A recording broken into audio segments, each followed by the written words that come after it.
Glória a Deus. Meus irmãos, a paz do Senhor. Glória a Deus. Pegue a sua Bíblia, você que trouxe, por favor. Evangelho de Jesus escrito por João.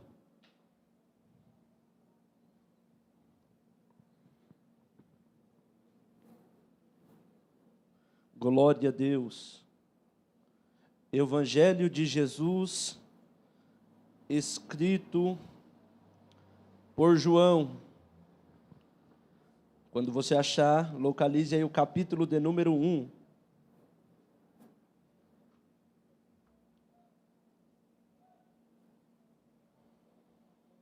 Glória a Deus, glória a Deus, glória a Deus.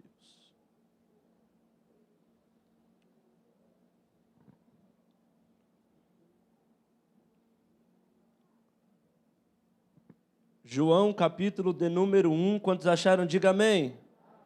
Diz assim: no princípio era o verbo, e o verbo estava com Deus, e o verbo era Deus.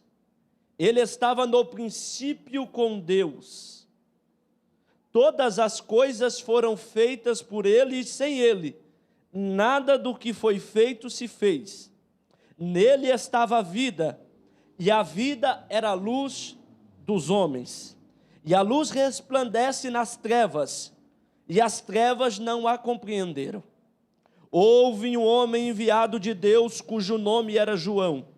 Este veio para dar testemunho da luz, para que todos crescem por ele.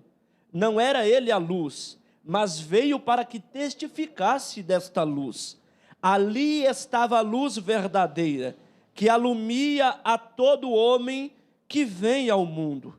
Estava no mundo, e o mundo foi feito por ele, e o mundo não o conheceu.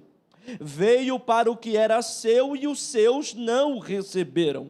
Mas a todos quanto o receberam, deu-lhes o poder de serem feitos filhos de Deus, ao que creem no seu nome, os quais não nasceram do sangue, nem da vontade da carne, nem da vontade do varão, mas de Deus. E o verbo se fez carne e habitou entre nós, e vimos a sua glória como a glória do unigênito do Pai, cheio de graça e de verdade. Amém. Glória a Deus. Esse texto é, sem sombra de dúvidas, um dos textos mais lindos da Bíblia, a qual contém uma revelação a qual nenhum outro texto chega nem próximo do que este texto vai revelar a nós. Se a gente pegar e abrir a Bíblia, no primeiro livro da Bíblia, no capítulo 1, a gente vai ver lá localizado o livro de Gênesis, e o capítulo 1 vai descortinar a história da criação. Ora, os irmãos e as irmãs, todos aqui conhecem a história do Gênesis capítulo 1. Só que é interessante que no João capítulo de número 1, o evangelista traz uma narrativa que é anterior ao Gênesis capítulo de número 1. E eu quero que você compreenda esta tarde, é que o Espírito Santo de Deus, Deus Filho, Jesus Cristo, nosso Senhor, e Deus Pai, o Todo-Poderoso, desde antes da fundação do mundo, já tinha esse projeto chamado ser humano em seu coração. O ser humano não é o que nós conhecemos como alguém vai dizer que é um erro no percurso, não. O ser humano não pegou Deus de surpresa em sua queda também não, porque Deus nunca falhou em seu plano. O plano de Deus jamais deu errado. O plano de Deus jamais saiu do seu controle. Tudo que Ele estabeleceu saiu conforme Ele já tinha previsto, segundo a sua presciência. Mas é interessante que o Filho de Deus vai se tornar homem. E diante dos homens, algumas biografias a respeito deste Filho de Deus. Agora, a pergunta que fica e que me chama muito a atenção é por que Jesus precisa haver 4 biografias diferentes a respeito de si mesmo. Ora, se nós pegarmos o Evangelho de Mateus, o Evangelho de Marcos, o Evangelho de Lucas e o Evangelho de João, os 4 estão relatando, falando a respeito da vida, da obra e do ministério de Jesus. Agora a pergunta que fica é: por que 4 pessoas diferentes tem que relatar a vida de um mesmo homem? Ora, a vida não é de um homem comum, não é uma biografia de alguém comum, mas sim do Filho de Deus que se tornou homem para salvar a humanidade. Não é alguém cuja a eternidade vai corromper, cujo as coisas da terra irá dissolver o seu projeto, não, mas é aquele que se tornará o maior homem de toda a história que já pisou nesta terra, o homem a qual fez a maior proeza de toda a história, que foi descer na terra e salvar todos aqueles a qual crescem no seu nome. Mas é interessante dizer que João vai trazer uma narrativa totalmente diferente dos seus irmãos anteriores. Ora, se nós pegarmos o Evangelho de Marcos, ou melhor, de Mateus, a proposta do Evangelho de Mateus é proclamar Jesus como rei, mostrar que ele é o rei dos judeus, e sendo o rei dos judeus, morreu, mesmo vindo da descendência de Abraão, morreu, ressuscitou, mas é um rei agora glorificado. Se nós olharmos o Evangelho de Marcos, nós vamos ver que a ênfase de Marcos é mostrar Jesus como um sofredor, um pobre sofredor, escravo, e escravo não tem genealogia. É por isso que, se você abrir o Evangelho de Marcos, no capítulo 1, Jesus já começa a pregar e anunciar a palavra do Senhor, porque para os romanos não havia a questão da descendência.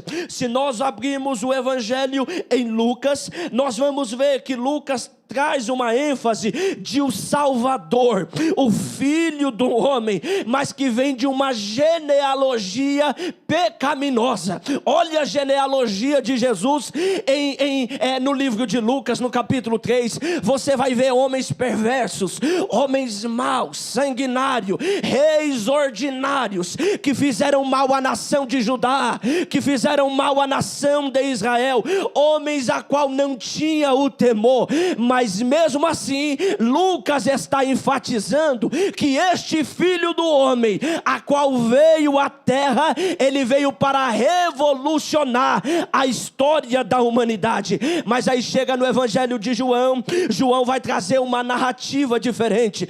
Ele não se importa com a genealogia, ele não se importa da onde é que Jesus veio, se ele veio de Maria, se ele veio de José, se ele é da descendência de Davi. Para João não importa, mas ele vai revelar algo que nenhum evangelista relatou, e ele vai dizer: no princípio era o verbo. Esta palavra verbo no grego é justamente a palavra logos, que significa palavra, ou seja, no princípio era a palavra, e a palavra estava com Deus, e a palavra era Deus. O que João está dizendo é que no princípio de todas as coisas, Jesus era a palavra. Nada do que foi feito se fez a não ser pela palavra de Deus, que é Jesus.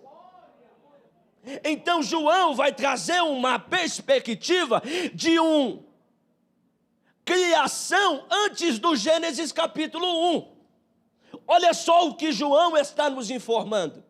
Se nós pegarmos a Bíblia, rapidamente, abrindo Gênesis capítulo de número 1, nós vamos encontrar a seguinte afirmação: no princípio criou Deus os céus e a terra era sem forma e vazia, e havia as trevas sobre a face do abismo, e o Espírito de Deus se movia sobre a face das águas, e disse Deus: haja luz. Ou seja, pela palavra de Deus houve luz. Mas quem é a palavra? É Jesus. Nada do que foi feito neste mundo foi feito a não ser por intermédio da palavra, que é Jesus Cristo nosso Senhor. Ele é rei, Ele é poderoso, Ele é a palavra do Senhor, a qual fez-se homem para habitar entre nós e salvar a humanidade.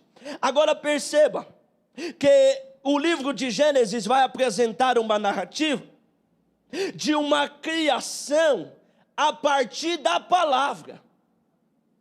Se você ler o capítulo de número 1, você vai ver tanto Deus Pai, quanto Deus Filho, quanto Deus Espírito Santo agindo em conjunto para a obra da criação. A Bíblia vai dizer que no princípio criou Deus os céus e a terra. Ela era sem forma e vazia, e o Espírito Santo, ou o Espírito de Deus, pairava sobre a face das águas. Não tinha nada, era só trevas e águas, mas o Espírito Santo pairava sobre a face das águas. Quando tiver impossível, quando tiver no meio das trevas, quando tiver no meio da escuridão, ainda assim o Espírito de Deus estará com você, pairando sobre a face das águas. O Espírito Santo é especialista em pairar sobre a face das águas. A água traz o sinônimo de purificação, de pureza, de regeneração, e o crente é assim, que na presença do Espírito Santo, ele pode ser até pecador, mas ele é um pecador confesso, dizendo: eu preciso da ajuda do Espírito de Deus. Então, o livro do Gênesis está tratando uma narrativa de que Deus, a criação, a trindade ou a triunidade, está criando a partir do nada. E é muito complexo isso, porque nós não imaginamos, porque tudo que nós vemos ou sentimos foi criado, e Ele está criando a partir do nada tudo que há hoje sobre nós. E Jesus está liberando ou fazendo que as coisas sejam criadas. Aí chega no João capítulo 1, é uma narrativa anterior ao Gênesis 1, porque ele está dizendo que no princípio era a palavra, e a palavra estava com Deus. Na verdade, a palavra era Deus. Ele estava no princípio com Deus, e todas as coisas foram feitas por Ele, e sem Ele nada do que foi feito se fez. Sabe o que Jesus está dizendo? Sabe o que João está dizendo? Ele tem o controle de todas as coisas, Ele rege todas as coisas. Parece que agora nós estamos vivenciando um 2020 novamente, não é? As igrejas fechando, os comércios fechando, não podemos mais circular por conta que o avanço da pandemia, da segunda onda, cada vez mais aumentando números de casos e morte diária, e a igreja fica com medo, a igreja parece que vai se recuando, mas não, essas portas podem se fechar, mas a igreja continua de pé. Cristo Jesus tem o controle de todas as coisas, e nada Ele perdeu a rédea. Ele não perdeu o controle de nada. Nada fugiu da palma da sua mão, nada escapou da palma da sua mão. Então não precisamos temer, mas precisamos nos reunir como um exército, colocar o joelho no chão e clamar, porque o nosso Deus é poderoso e fiel. A igreja não precisa temer, mas a igreja precisa obedecer. A igreja não precisa temer, mas a igreja precisa obedecer ao Deus do céu, porque Ele continua regendo todas as coisas. Eu não me desespero diante dos problemas, porque eu entendi que os céus está regendo todas as coisas. Eu não entendo hoje, é verdade. Eu não compreendo hoje, é verdade. Mas amanhã eu sei que eu entenderei, e que o meu amanhã vai ser melhor, porque o Senhor já está lá. A ideia de João é apresentar um Cristo, não como Mateus, Marcos e Lucas estão apresentando, mas a ideia de João é apresentar um Cristo soberano. É o único dos evangelistas que se preocupa, dentro de uma cristologia, apresentar Ele como Deus. Porque nenhum dos outros evangelistas anteriores vai apresentar Ele como Deus. Ainda que fale, mas não apresenta como.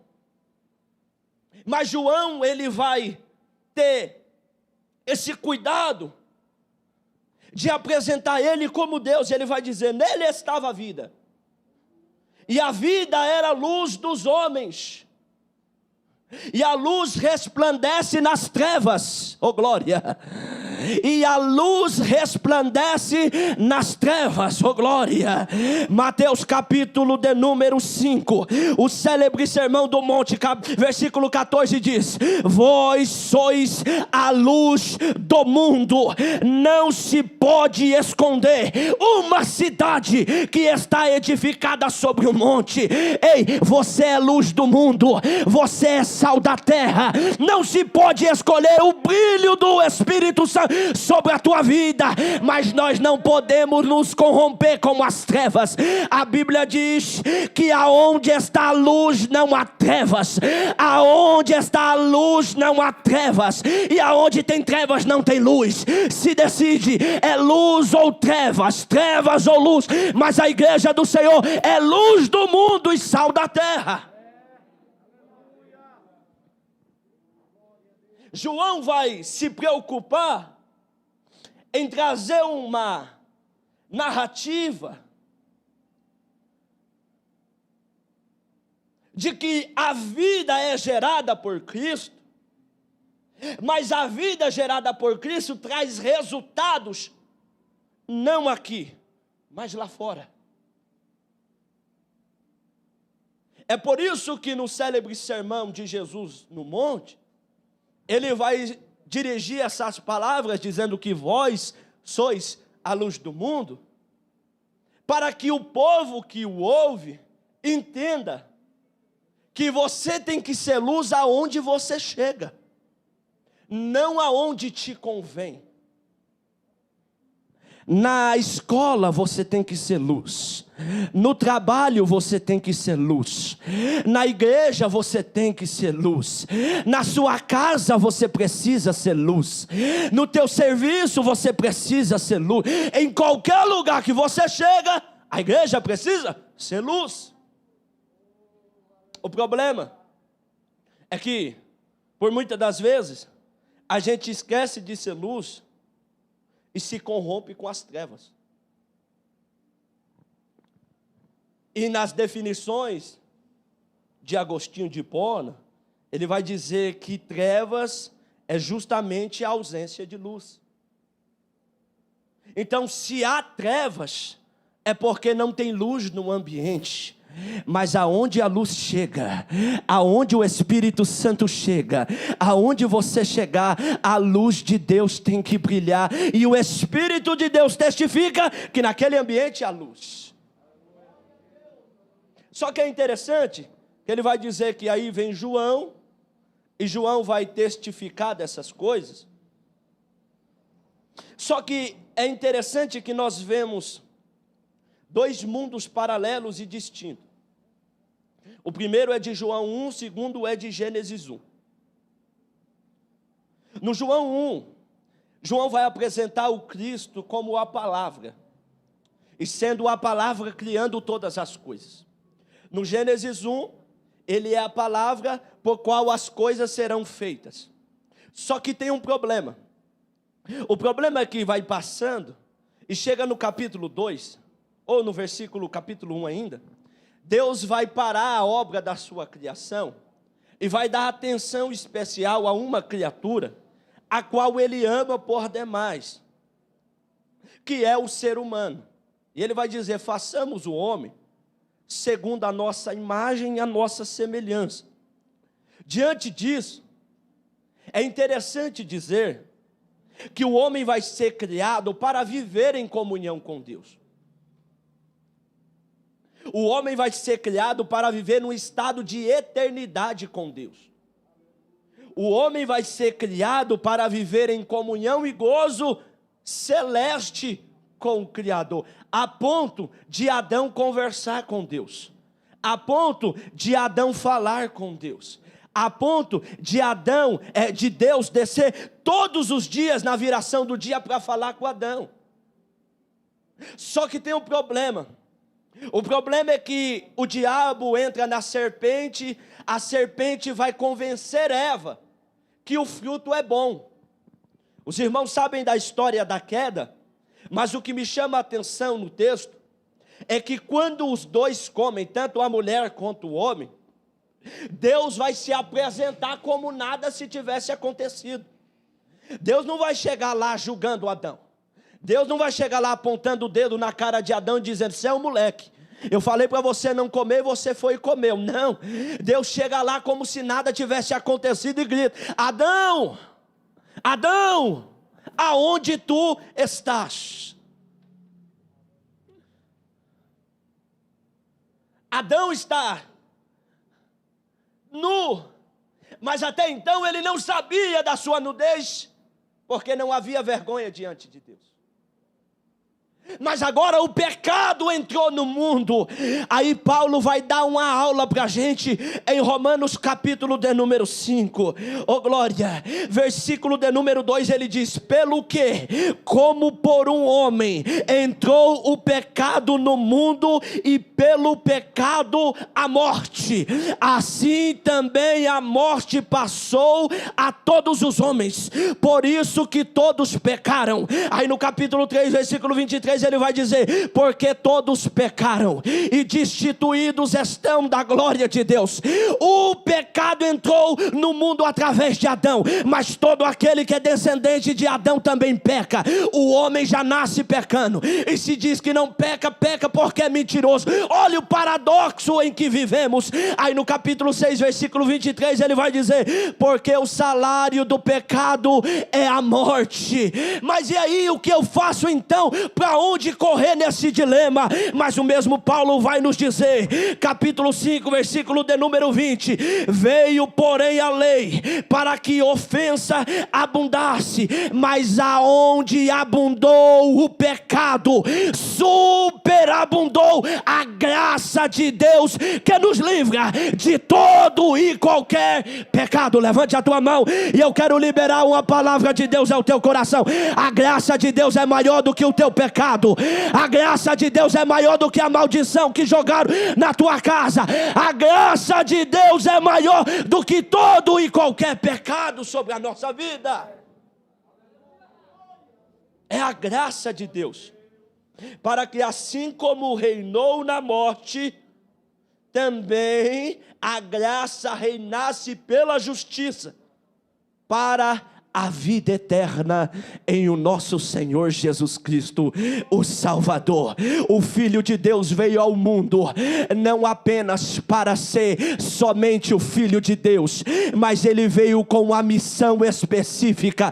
A humanidade estava andando por caminhos tortuosos, sem ira nem beira, sem saber para onde ir, mas aí a Bíblia diz que o Filho de Deus se fez carne e habitou entre nós, e agora nós vimos a sua glória, glória unigênito do Pai, e nós podemos ter relacionamento com Ele. Ele veio ao mundo para salvar toda a humanidade, aleluias. O que me chama a atenção é que o evangelho de João vai fazer afirmativas que nenhum outro evangelista vai fazer. Se a gente olhar no capítulo 8, versículo 12, ele vai dizer: eu sou a luz do mundo. Quem me segue não andará em trevas, mas terá a luz da vida. Sabe o que Jesus está dizendo? Anda comigo que anda na luz, anda comigo que anda no caminho certo, vive comigo que vive no caminho certo. A igreja de Cristo Jesus não pode andar pelos preceitos dos homens, mas tem que andar na luz, e a luz é o Senhor. No mesmo capítulo 8, versículo de número 32, ele vai dizer: e conhecereis a verdade, e a verdade vos libertará. Que verdade é essa? É o próprio Cristo, é o próprio Senhor Jesus. E no versículo 36 ele vai dizer: se pois o Filho verdadeiramente vos libertar, de uma vez por todas sereis livres, livres da condenação da morte, livres da condenação do pecado, livres da condenação do diabo. A igreja de Jesus é livre para adorar ao nome bendito de Jesus.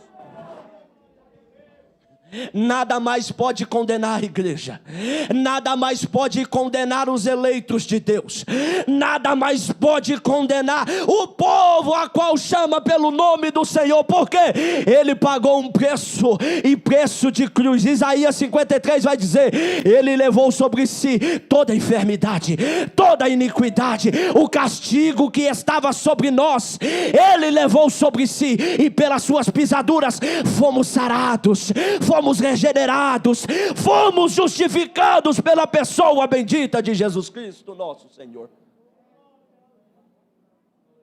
É interessante, irmãos. É interessante porque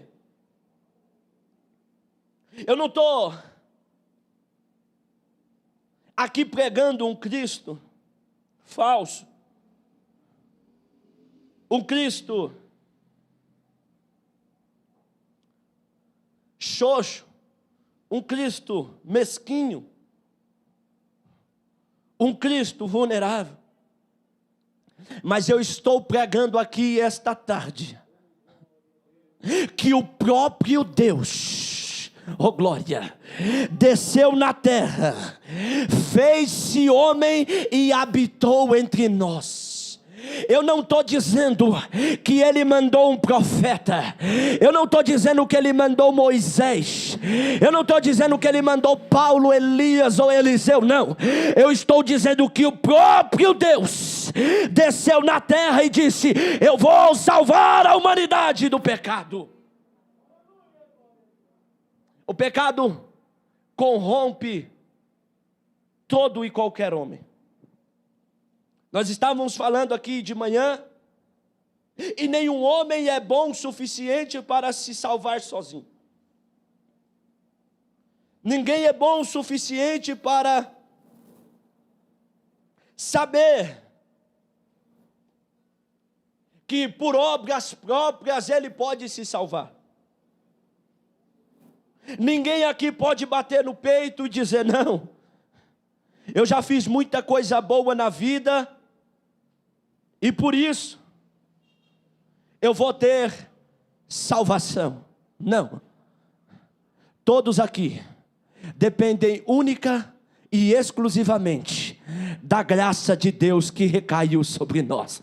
Outrora eram todos pobres pecadores, vivendo no lamaçal do pecado, na miséria da mentira, na podridão da prostituição, no vício da bebedice e alcoolismo. Mas aí a graça de Deus um dia resolveu ter um encontro com você, resolveu ter um encontro com esse pecador que vos fala, nos tirou do lamaçal do pecado, nos regenerou e disse: agora não, agora já não é mais escravo, agora já não é mais forasteiro, agora já não é mais um andarilho, mas agora você é filho, é filha, é filho, é filha de Deus. Eu termino esta mensagem terminando com as palavras do próprio Senhor Jesus.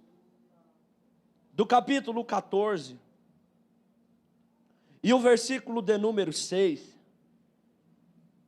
que ele vai dizer em sua afirmativa, dizendo: eu sou o caminho, eu sou a verdade, eu sou a vida. Ninguém vem ao Pai senão por mim. O que Jesus estava dizendo é: eu sou o caminho, se me seguir tem vida eterna, se não me seguir não tem vida eterna. Eu sou a verdade não é a verdade dos homens, nem a verdade da justiça, nem a verdade do Supremo, que é uma vergonha, nem a verdade de qualquer outro homem, mas é a verdade, é uma pessoa, Jesus Cristo o Nazareno. Ele é a vida. Mas como assim, Luiz? Tem várias pessoas que têm vida por aí e não servem a este Cristo. Eles têm vida terrena, mas eles não conhecerão a vida após esta vida terrena. Mas a igreja do Senhor Jesus, o povo eleito do Senhor, conhecerá uma vida além desta vida terrena, aonde teremos gozo, paz e alegria no Espírito, aonde lá não haverá tristeza, morte nem choro, não haverá doença, nem febre, nem peste, nem tribulações. Quem dirá coronavírus? Lá no céu não haverá problema, mas lá no céu só haverá cânticos e cânticos de alegria, adorando e exaltando ao nome bendito do Senhor. Quem veio adorar a este Deus, levante a tua mão e adore a Ele. Fique de pé comigo, por favor. Queria fazer uma oração.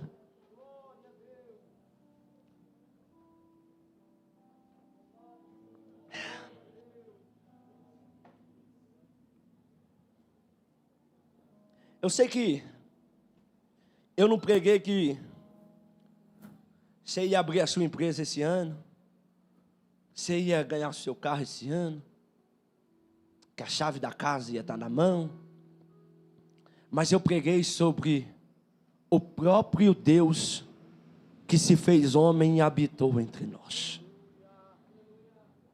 Não tem coisa mais grandiosa,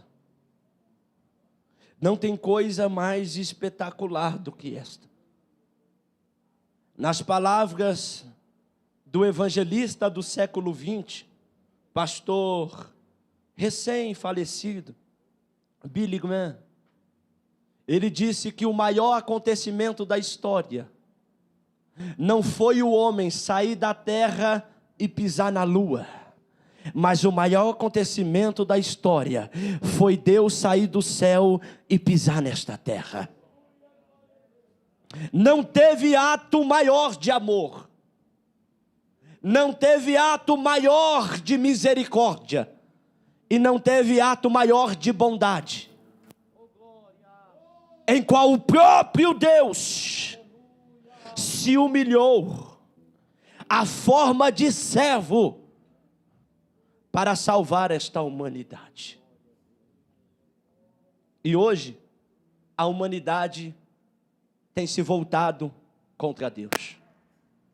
As pessoas têm se rebelado de Deus, têm abandonado a fé,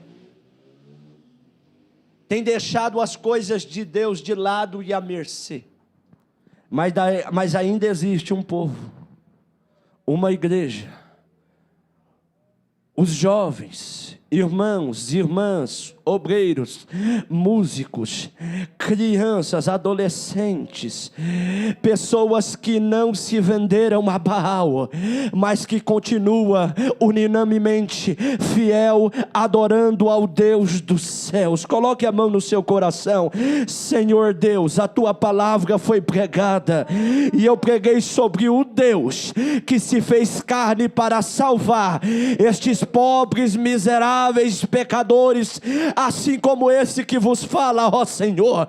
Eu te peço, ó Pai, que o Senhor nos faça compreender que não teve ato maior de amor do que o próprio Deus se fazendo homem para salvar a humanidade. Ó Deus, não deixemos que a igreja viva nas trevas, não deixe que a igreja ande por caminhos tortuosos, não deixe que a igreja se perca ao longo da caminhada, mas que nós permanecemos, ó Pai, firmes e constantes, firmes e abundantes na obra do Senhor. Ó Deus, eu te peço que esta palavra que foi ministrada penetre em cada coração, para que compreendamos que o Senhor é Deus na terra, o Senhor é Deus no céu, e o Senhor é Deus em qualquer lugar.